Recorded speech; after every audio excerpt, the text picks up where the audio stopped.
Perkenalkan, nama saya Yasmin Ajmi Ramadhani. Di video ini, saya akan menjelaskan mengenai hal-hal yang saya dapatkan dari mata kuliah kewarganegaraan. Materi yang saya pelajari meliputi negara dan konstitusi, Pancasila dalam ketatanegaraan, sejarah ketatanegaraan Indonesia, demokrasi Pancasila, hukum tata negara, Mahkamah Agung dan Mahkamah Konstitusi, etika dan moralitas, geopolitik dan wawasan Nusantara, serta bela negara. Saya akan jelaskan runtut, mudah dipahami, dan sesuai isi catatan perkuliahan. Masuk ke bagian pertama, negara dan konstitusi. Negara adalah organisasi dalam suatu wilayah yang memiliki kekuasaan tertinggi untuk mengatur kehidupan masyarakat demi kesejahteraan bersama. Negara memiliki 3 unsur utama, yaitu rakyat, wilayah, dan pemerintah berdaulat. Sedangkan konstitusi adalah hukum dasar negara. Di Indonesia, konstitusi tertulis adalah Undang-Undang Dasar 1945. Konstitusi mengatur bentuk negara, sistem pemerintahan, pembagian kekuasaan, serta hak dan kewajiban warga negara. Konstitusi juga membatasi kekuasaan agar tidak sewenang-wenang dan menjamin perlindungan HAM. Dalam praktik, kadang kebijakan negara belum sejalan dengan keadilan sosial. Contohnya, pembangunan jalan tol yang merugikan warga sekitar tanpa solusi atau kompensasi. Dalam kasus seperti ini, warga bisa menempuh jalur hukum melalui gugatan atau uji materi agar haknya diakui oleh negara. Masuk ke bagian kedua, Pancasila dalam ketatanegaraan. Pancasila adalah dasar negara, ideologi nasional, dan pandangan hidup bangsa. Semua peraturan dan kebijakan negara tidak boleh bertentangan dengan nilai Pancasila. Pancasila adalah sumber dari segala sumber hukum. Dalam sejarah, lahirnya Pancasila berkaitan dengan konsep bangsa seperti yang dikemukakan oleh Ernest Renan bahwa bangsa terbentuk karena kehendak untuk hidup bersama. Indonesia terdiri dari banyak suku, agama, dan bahasa. Namun kita bersatu dalam Pancasila dan Undang-Undang Dasar 1945. Catatan perkuliahan juga menyinggung sejarah kerajaan Nusantara seperti Mataram dan Majapahit, serta tokoh Pangeran Purbaya yang melawan VOC. Ini menunjukkan bahwa sebelum negara modern lahir, Nusantara sudah memiliki pengalaman kekuasaan wilayah. Namun, negara modern Indonesia berdiri bukan atas penaklukan, melainkan atas persetujuan rakyat dan penghormatan HAM. Masuk ke bagian ketiga, sejarah ketatanegaraan Indonesia. Sejarah ketatanegaraan Indonesia mengalami beberapa fase. Tahun 1945, Undang-Undang Dasar 1945 berlaku. Tahun 1949, Konstitusi RIS. Tahun 1950, Undang-Undang Dasar Sementara. Tahun 1959, kembali ke Undang-Undang Dasar 1945 melalui Dekret Presiden Soekarno. Pada tahun 1963, MPRS mengangkat Soekarno sebagai presiden seumur hidup. Kemudian terjadi peralihan kekuasaan kepada Presiden Soeharto pada masa Orde Baru. Pada masa ini, kekuasaan presiden sangat dominan dan wakil rakyat tidak berani memilih alternatif lain. Tahun 1998 terjadi reformasi, lalu dilakukan amandemen Undang-Undang Dasar 1945 sebanyak 4 kali. Hasilnya, masa jabatan presiden dibatasi, DPR diperkuat, DPD dibentuk, dan lahirlah Mahkamah Konstitusi. Masuk ke bagian keempat, demokrasi Pancasila. Demokrasi Indonesia disebut demokrasi Pancasila.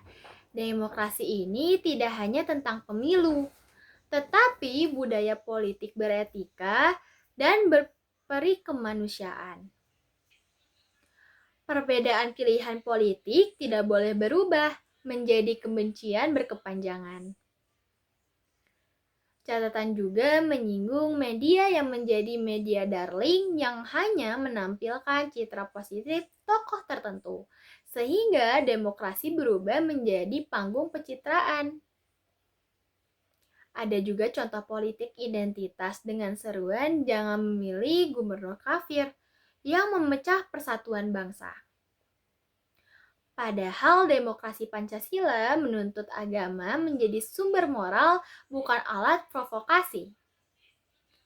Contoh lain adalah kasus korupsi Aulia Pohan, mertua presiden, yang menunjukkan bahwa penegakan hukum harus berlaku untuk siapapun. Semua ini mengajarkan bahwa demokrasi membutuhkan hikmat kebijaksanaan. Masuk ke bagian kelima, hukum tata negara, MA, dan MK. Hukum tata negara mengatur struktur lembaga negara dan jalannya kekuasaan. Mahkamah Agung adalah lembaga peradilan tertinggi yang menjalankan hukum acara. Mahkamah Konstitusi lahir setelah reformasi. Mahkamah Konstitusi berwenang menguji undang-undang terhadap undang-undang dasar, menyelesaikan sengketa lembaga negara, memutus hasil pemilu. Jika ada undang-undang bertentangan dengan konstitusi, masyarakat dapat mengajukan uji materi. Inilah cara Pancasila dan Undang-Undang Dasar 1945 dijaga agar tidak hanya menjadi tulisan, tetapi benar-benar hidup dalam praktik negara. Masuk ke bagian ke-6, etika dan moralitas. Etika dan moralitas adalah dasar penting dalam kehidupan bernegara. Hukum tanpa etika mudah diselewengkan. Contoh dalam catatan adalah putusan Mahkamah Konstitusi tentang batas usia calon presiden yang memunculkan pelanggaran etik oleh Ketua MK. Ini menunjukkan bahwa penegakan hukum harus disertai integritas moral. Ada juga kasus Setia Novanto yang pernah melanggar kode etik sebelum menjadi ketua DPR. Pelanggaran kecil yang dibiarkan bisa menjadi pintu masuk kejahatan yang lebih besar. Karena itu, negara hukum harus disertai manusia bermoral. Masuk ke bagian ke-7, geopolitik dan wawasan Nusantara. Indonesia memiliki posisi geopolitik sangat strategis di antara dua benua dan dua samudra. Karena itu lahirlah wawasan Nusantara, cara pandang bahwa Indonesia adalah satu kesatuan wilayah, bangsa, dan negara. Wawasan Nusantara mencakupi ideologi, politik, ekonomi, sosial, budaya, kemaritiman, serta pertahanan dan keamanan. Catatan menyinggung pulau kecil di Papua yang sering terabaikan, padahal penting bagi kedaulatan. Artinya, menjaga wilayah bukan hanya soal militer, tetapi juga kesejahteraan rakyatnya. Masuk ke bagian 8, bela negara.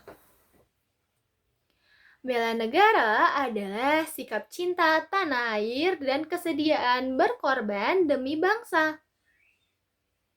Bela negara tidak hanya mengangkat senjata, tetapi juga taat hukum, menjaga persatuan, tidak menyebar hoaks, serta belajar sungguh-sungguh.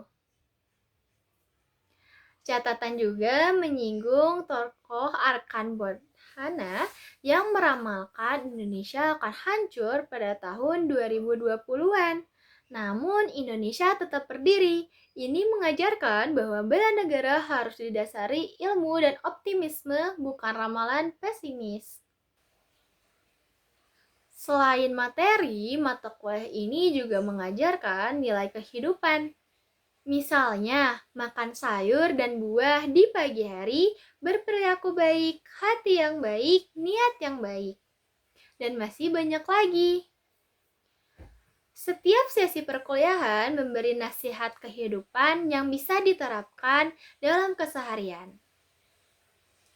Dari mata kuliah ini, saya belajar bahwa menjadi warga negara bukan hanya soal teori, tetapi soal karakter, etika, dan tanggung jawab. Saya Yasmin Ajmi Ramadhani, terima kasih sudah menonton. Sampai jumpa.